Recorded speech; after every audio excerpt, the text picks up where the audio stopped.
thelandofisrael.com and Israel National TV present Ari Abramowitz and Jeremy Gimpel.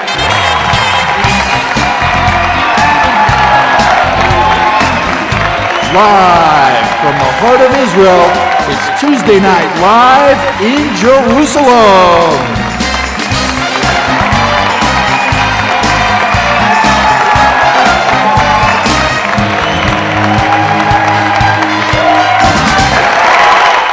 Shalom and welcome to Tuesday Night Live in Jerusalem.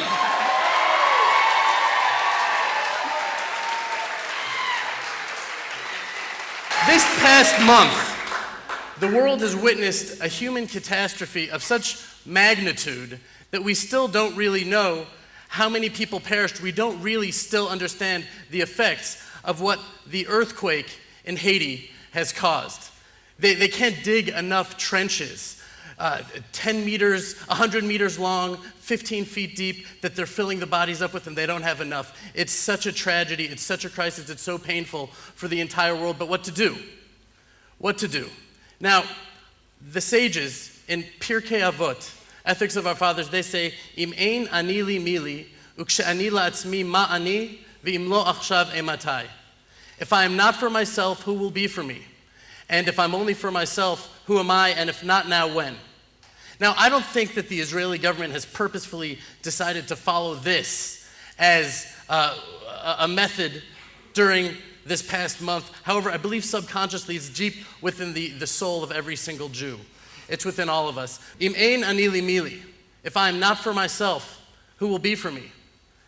Think about this. We're surrounded in this country by enemies on all sides, all over the world, who are seeking our demise and our physical destruction. And much of the rest of the world is actually complicit in this search and quest to destroy us. They're seeking to undermine our very right to exist here as a nation. We have a lot to defend. We have a lot to protect, and our hands are full. Yet, that's not what we consume ourselves with. Every Jew knows deep down that our mission and purpose is not simply to continue existing and surviving, however daunting a task that is. Our mission is to spread light. And this past month, there's nowhere in the world that needed the light and the life that we had to offer and to give, and we went to Haiti in order to give them that. And really, we could have said no. We could have not done this. We could have backed away and said there's countries that are far wealthier that could step up to the plate. But Israel came to the rescue. And really, uksh'ani la'atzmi ma'ani. We stepped up and we gave of ourselves to the people of Haiti, and we were an example to the entire world. A lot of Jews today, a lot of lovers of Israel, a lot of Zionists have lost their hope for Israel. They've lost that passion. You look at older generations, there's something that burns inside them. They have a certain love and respect for Israel that the younger generation really lacks. But it's understandable. People that were born from the mid-70s, 80s, and 90s, they didn't live through the heroic parts of Israel's history. They didn't see the miracles that happened when Israel was just a young state. Instead of the War of Independence, we have intifadas. Instead of the 6-Day War, we remember the Lebanon War and the tragic things that happened. Instead of Entebbe, we're all living through the tragedy of Gilad Shalit. So many people want Israel to be a hero. So many people want to have hope in Israel. So many people know that deep down Israel has the potential to be a beacon of light to the world. And finally, after darkness hit the world and a disaster struck Haiti, the Jewish people, the state of Israel, the IDF, were at their best, finally showing the world what real heroes are. Now, the international media was split. Some of them praised us for the technological advances that we brought to the field, the greatest field hospital, the search and rescue units. But others took potshots at Israel, saying that our mission to Haiti was just another PR stunt, just another way to boost our image internationally. Some went as far as to say that Israel's mission to Haiti was just an attempt to harvest organs from the Haitian victims and sell the organs on the black market. For the record, the state of Israel sent out delegations to help save the Haitian people for one reason, and that reason is because we're Jews. And as Jews, our actions are defined by Jewish values, by Torah values, by values that say that every man and woman was created in the image of God. Values that say that every life is sanctified and holy. If you save just one life, you've saved an entire world. Lo ta'amod al dam re'echa means if you see another person in distress, you must save them. The Jewish people are here in the world, not for ourselves, but to bring tikkun olam, to fix the world. So tonight we want to show the world what exactly happened in Haiti and how Israel really responded, and what the definition of a Kiddush Hashem is. Immediately after the earthquake hit Haiti, the Israeli people decided and reacted. The IDF and the other Israeli rescue and first aid organizations decided to help the Haitian people as soon as possible.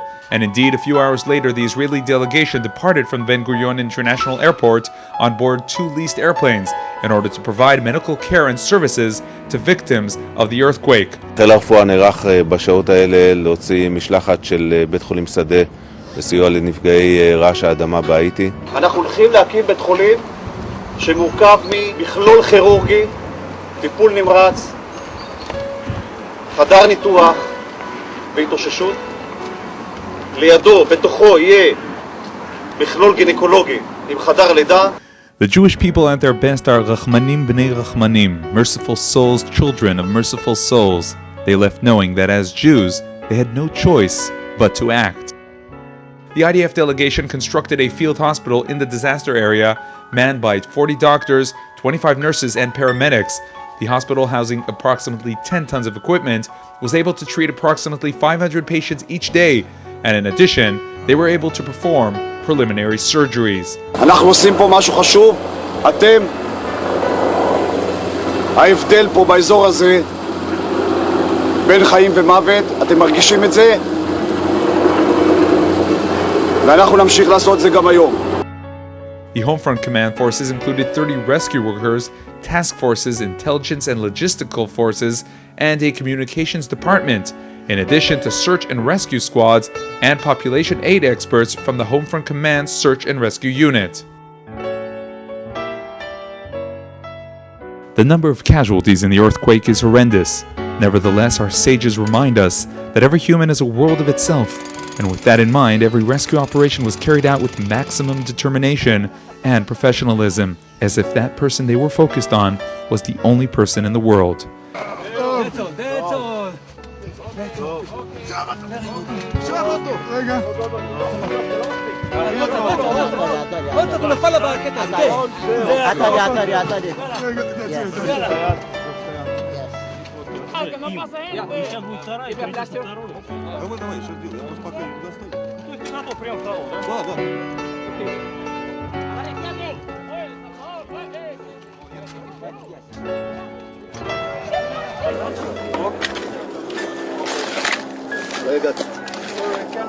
איפה גלבר? פה. יש פה גלבר, פוגעים אותו אחי, יבוא מול הקודמים. צריך לעזור להורים, יוצאים אחד.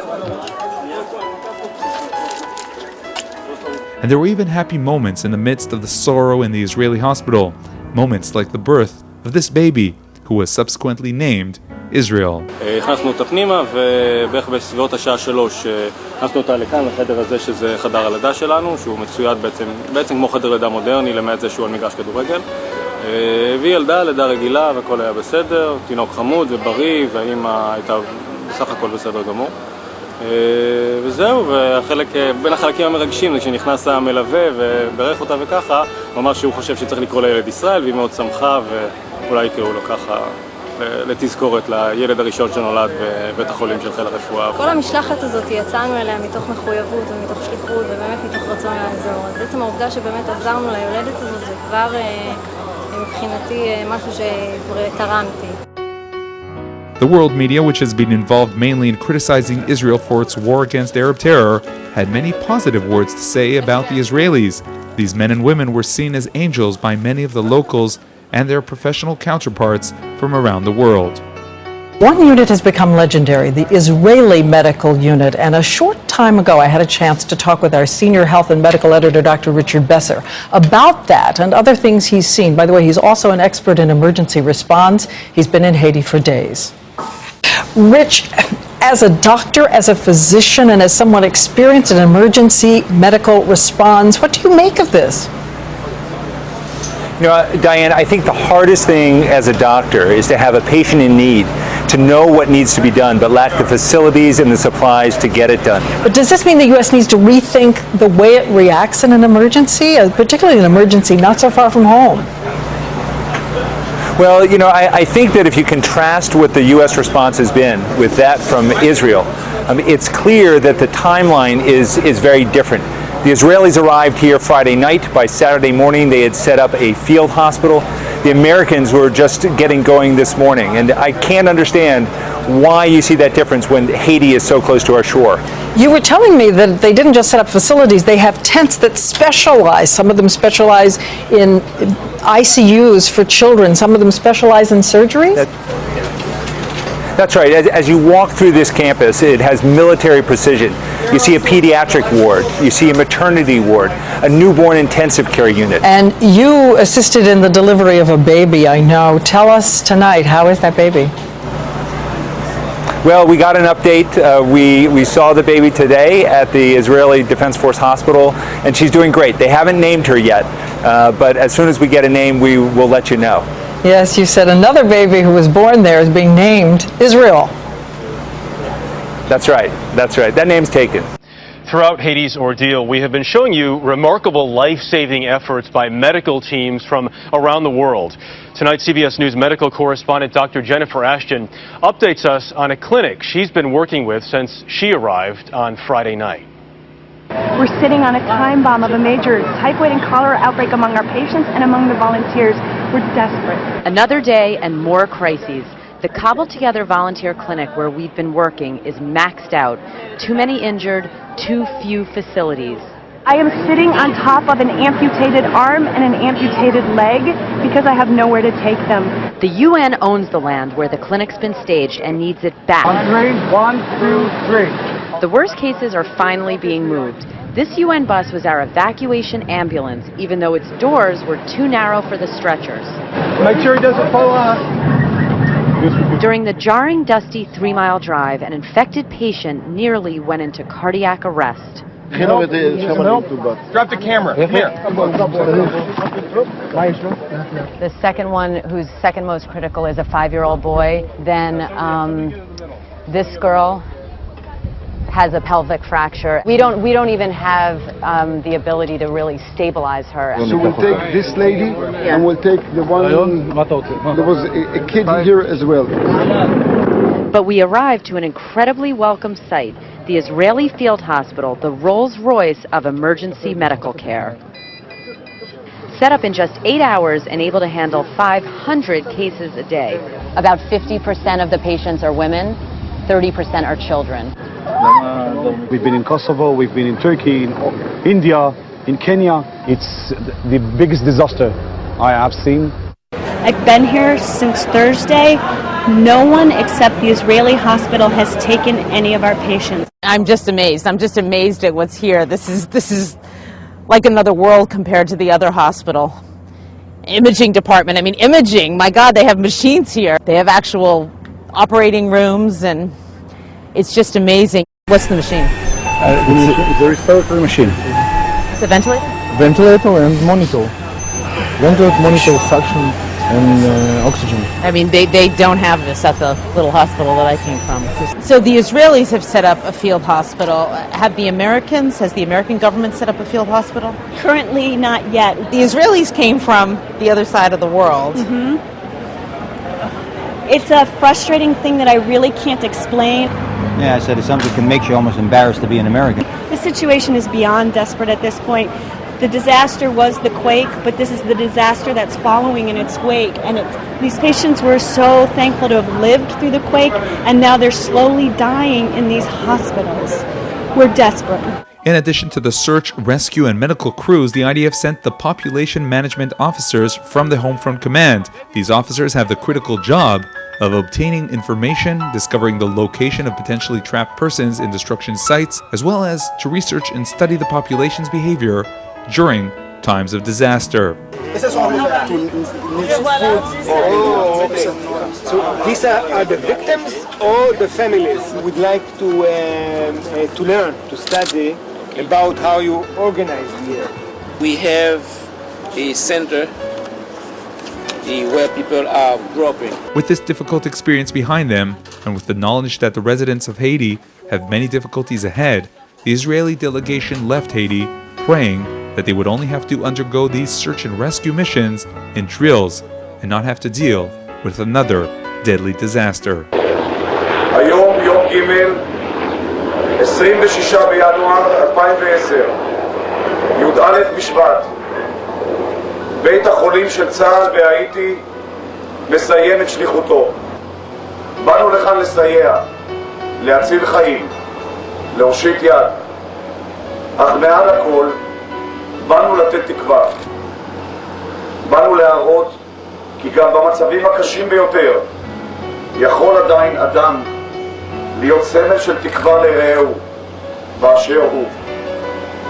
אנחנו לא יכולים לעמוד מנגד.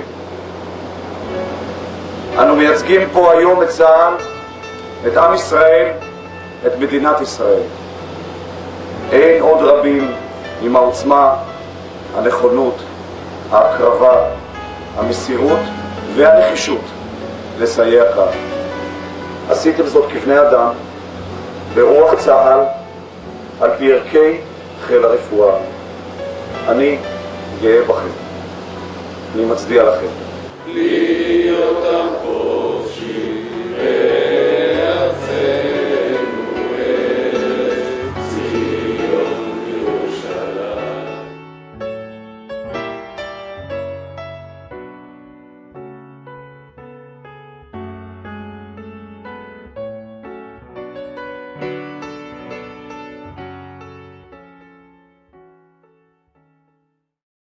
Tonight, we have the pleasure of hosting another out-of-the-box Jewish music band.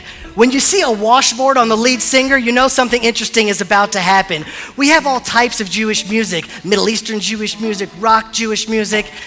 But as a Southerner myself from Atlanta, Georgia, we have yet to have some good old Southern Jewish music. So tonight, we have Jerusalem's premier grassroots band, Holler, singing about the promised land with a little bit of a southern twang. Enjoy. Oh Jerusalem, oh Jerusalem, oh Jerusalem, oh Jerusalem, oh Jerusalem, oh Jerusalem, oh Jerusalem. Peace unto you. Peace unto who, a million faces staring at you, wondering what to do. City named for peace stands on the edge of a soul. Too many prophets, poets, and pilgrims have died at your doors, and promises of glory from 1,000 nights of mourning just adds more fire to the story. And the smoke's a little thicker, the friction waves. We talk about you, oh Jerusalem. Oh Jerusalem, oh Jerusalem, oh Jerusalem, oh Jerusalem, oh Jerusalem, oh Jerusalem, oh Jerusalem. Well, the roots have grown deep and the limbs have grown strong, but the branches haven't broken. Leaves on the fall, and out for an eye until you go blind over to forward to, until you can't chew. And if that's not enough, there's always more to lose. This time these losses start to offer a better way to lose. Cause this do unto others as you do unto yourself, lost its only leg to stand on a long time ago. Oh Jerusalem, oh Jerusalem, oh Jerusalem, oh Jerusalem, oh Jerusalem, oh Jerusalem, oh Jerusalem. Oh, oh, oh, oh, oh.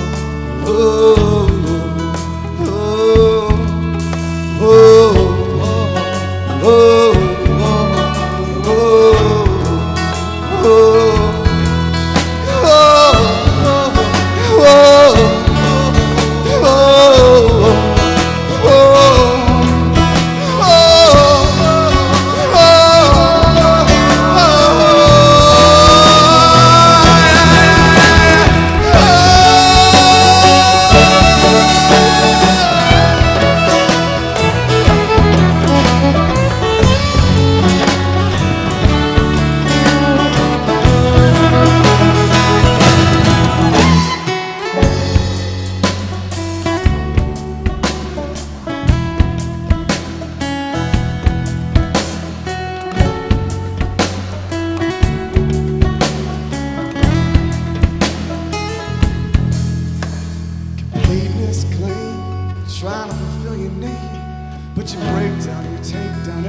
connection that you made. Still you talk about united, but you're thoughtlessly divided. You gotta wear down those walls on the inside and out. When everyone from Eden finally gets to sharing this minority is mine, then we'll talk about united now. So show me the God, now show